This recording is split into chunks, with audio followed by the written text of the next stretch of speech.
soir, dans notre séquence ping-pong, je reçois Safia Azzeddine pour son roman « Confidence à Allah », paru aux éditions Léo Cher. Elle va répondre à une critique de Stéphane Guy Bourget à propos de ce premier roman. C'est toujours important, un premier roman. Oui. Safia, bonsoir. Alors, bonsoir. Premier roman, on va dire, on ne vous connaît pas. Si, on vous connaît un petit peu, c'est comme ça, dans la presse People, pour avoir été la compagne de Jamel. C'est un épiphénomène par rapport à son âge, mais ça permet de vous situer. Ah oui, ça me situe. Ça vous situe, en tout cas dans l'esprit des gens, par rapport à votre nom, qu'on se dit je connais, à votre visage, qu'on a reconnu. Donc on va parler de ce livre. Alors, quelle est cette histoire que vous racontez, celle d'une jeune fille qui vit dans les montagnes, une jeune musulmane, bergère, et qui va vivre l'oppression de cette société très masculine. Elle va être violée, elle va se livrer à la prostitution, elle va se marier, tout un itinéraire, mais cet itinéraire a quelque chose de singulier, c'est qu'il se fait toujours en confidence à Allah. Elle est dans un rapport permanent avec Allah. C'est son seul confident. C'est une petite bergère qui vient de la misère noire, on s'entend, elle est vraiment miséreuse. Et en effet, il va lui arriver plein de choses. Mais c'est pas uniquement sur l'oppression, c'est un petit peu sur la misère. Et quand on est dans la misère, les hommes et les femmes sont opprimés. Alors, au fur et à mesure de cette aventure, ce qui est étonnant, c'est que son rapport à Allah, des fois, se distend, des fois se resserre. Pour la fin, et vous nous expliquez ce que vous avez souhaité dire, ces confidences à Allah et ce rapport avec ces jeunes filles. Alors, vous allez répondre à Stéphane Guy Bourget. Vous interrompez quand vous le souhaitez. D'accord. Allez-y. Chère Safia Azzeddine, bonsoir. Comme vous le savez, on ne tire pas sur les pianistes, ni sur les ambulances, et encore moins sur les premiers romans. Alors ce soir, je vais faire une chose très grave. Je vais tirer sur un premier roman, le vôtre, mais sachez que c'est plutôt par dépit. Parce que j'aurais aimé adorer votre livre, et que pour plusieurs raisons, ce n'est pas possible. La première de ces raisons, c'est qu'il y a une rupture de langage dans votre texte.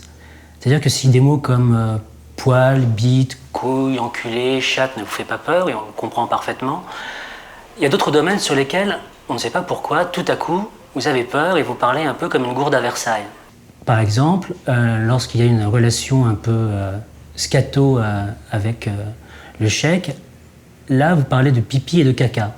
Et je suis désolé, quand on a commencé un texte par « je lèche les couilles de Miloud » et qu'on dit « il a voulu faire caca et finalement il l'a fait », ça va pas du tout. On sent que c'est pas cohérent. Moi, je trouve que c'est très cohérent. Au contraire, au début, elle a ses mots, elle a 16 ans. J'ai dû me mettre un petit peu dans la peau d'une jeune fille de 16 ans, analphabète. Elle raconte avec ses mots, donc qui l'ont peut-être dérangée, ce qui se passe. Et puis après, plus tard, en effet, un cheikh lui fait pipi dessus. Et c'est par pudeur, en fait. Ça reste encore une jeune fille de 17-18 ans, donc elle a ses mots et puis elle ne veut pas s'étendre dessus. En effet, oui. Et voilà, donc elle dit, il m'a fait pipi dessus, maintenant je ne veux plus en parler. Et puis un petit peu plus loin, elle dit, maintenant il m'a fait caca dessus, maintenant vous savez tout. C'est de la pudeur, plus qu'autre chose. Donc pour moi, il n'y a pas du tout de rupture de langage, c'est vraiment une jeune fille qui ne veut pas s'étendre sur quelque chose d'atroce, en tout cas qui lui est arrivé, à savoir, oui, ce que lui fait subir ce cheikh. Pourquoi n'est-ce pas cohérent? Peut-être parce que l'idée de base de votre livre, qui est bonne, vous ne l'avez pas suivie. Merci. Il faut s'arrêter de temps en temps. Merci. Faut prendre ce qu'il y a. Donc l'idée de base est bonne. Cool. C'est un premier roman. Jusqu'au bout. Vous êtes laissé emporter par votre personnage. Plutôt non. Vous avez entraîné votre personnage où vous vouliez. Vous ne l'avez pas laissé vous prendre par la main. Vous menez, comme on le fait dans un vrai roman, par ses désirs, ses colères, son dépit, et même ses invocations au Dieu que vous êtes choisi, c'est-à-dire celui des musulmans, Allah. Mais que ce soit Allah, le Dieu des chrétiens ou le Dieu des juifs, ça ne change rien. Il est toujours question de transcendance. Et vous, la transcendance, visiblement, vous ne savez pas ce que c'est. C'est juste un gadget dans ce texte. Alors, la transcendance, alors est-ce que c'est la là, question? Mais non, mais alors là, pardon monsieur, mais c'est à côté de la plaque. Enfin, pour moi, c'est tout le but. Pour moi, c'est que de la transcendance. Alors, c'est pas de la grande rhétorique, on est d'accord. On n'est pas dans... C'est pas Bossuet qui s'adresse à Dieu. On est dans une jeune bergère qui parle à Dieu, qui le tutoie. Il n'y a pas de grands mots. Elle lui parle de sa réalité qui pue. Elle a une foi inébranlable, cette fille. Elle parle jusqu'à la fin. Mais jusqu'à la fin. Et il fallait, en fait, que son corps soit souillé. Autrement, ça n'avait pas lieu d'être. C'est facile d'aimer Dieu quand tout va bien. Jusqu'au bout, elle aime Dieu par-dessus tout, et elle a été souillée à l'intérieur, à l'extérieur, mais comme elle dit, pas ma mémoire intérieure. Et elle dit, ma vie est mon djihad. ma vie est mon djihad, parce que c'est tellement galvaudé comme terme, c'est apprendre qui l'on est. Donc il n'est question que de transcendance dans mon bouquin, vraiment. Mais monsieur est passé à côté, c'est dommage. Je voudrais vous dire aussi que la provoque à 2 balles, qui consiste à dire « je dis des gros mots donc je suis », il y a longtemps que c'est dépassé. Mais pas du tout, au contraire, je dis des gros mots, on les dit tous les jours, il n'y a absolument rien de choquant dans Beat. Pardon, mais il y a rien de choquant, c'est un zizi, on le sait. Je veux dire, je suis passée à autre chose, je voulais pas choquer avec des gros mots, enfin c'est vous qui n'êtes pas à la page, quoi. Je veux dire, je sais que ça fait longtemps qu'on ne choque plus avec des gros mots. Ça ne se fait plus du tout. Parce que le problème de ce livre, donc, c'est l'essoufflement. Vous commencez fort et puis on reste sur sa fin.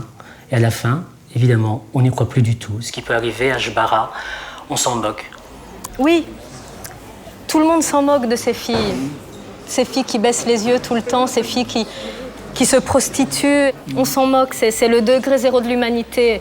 Elle est bergère, puis elle est bonne, et puis on fait son éducation sexuelle sur ces filles, et puis on s'en fout. Et puis elle dit un truc, moi c'est une des phrases que j'aime bien dans mon bouquin, c'est quand elle dit « Si je meurs, je ne ferai partie d'aucun souvenir ». Qu'elle soit jolie, qu'elle ne soit pas sentie jolie au début de sa vie, qu'elle soit respectée pour son corps et pas pour son âme, finalement on s'en fout. On s'en fout parce que l'écriture n'est pas là pour la servir. Il y a juste de la colère, de la rage, et que ça ne suffit jamais. Colère, rage. Il y a plein de colère et plein de rage et plein d'amour.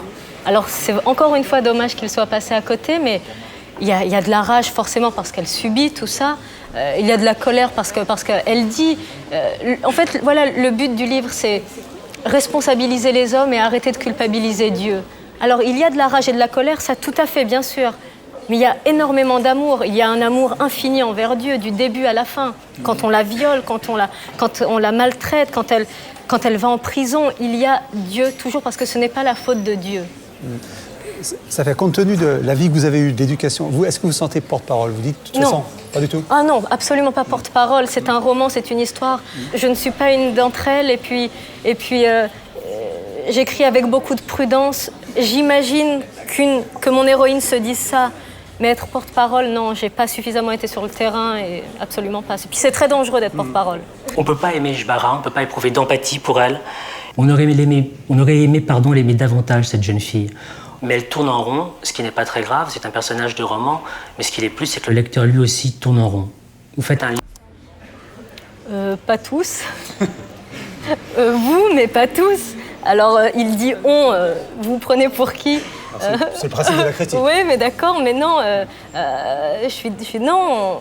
Plein de gens ont envie de la prendre dans leurs bras, et moi la première. Et puis, je suis pas sûre qu'elle veuille de nos bras. Hein, encore une fois, c'est voilà. Bref, on a l'impression que vous en êtes resté au stade de la verbalisation. Alors bon, vous avez fait un livre réaliste, féministe, engagé, certes. Alors, sur ces épithètes. Mais c'est génial, mais oui. Mais donc c'est pas si nul. Et c'est vachement bien, oui. Féministe, non, parce que voilà, je suis pas une fille militante, je suis pas militante. Mais voilà, Naguib Mahfouz disait un roman peut 100 fois plus dénoncer qu'un pamphlet politique.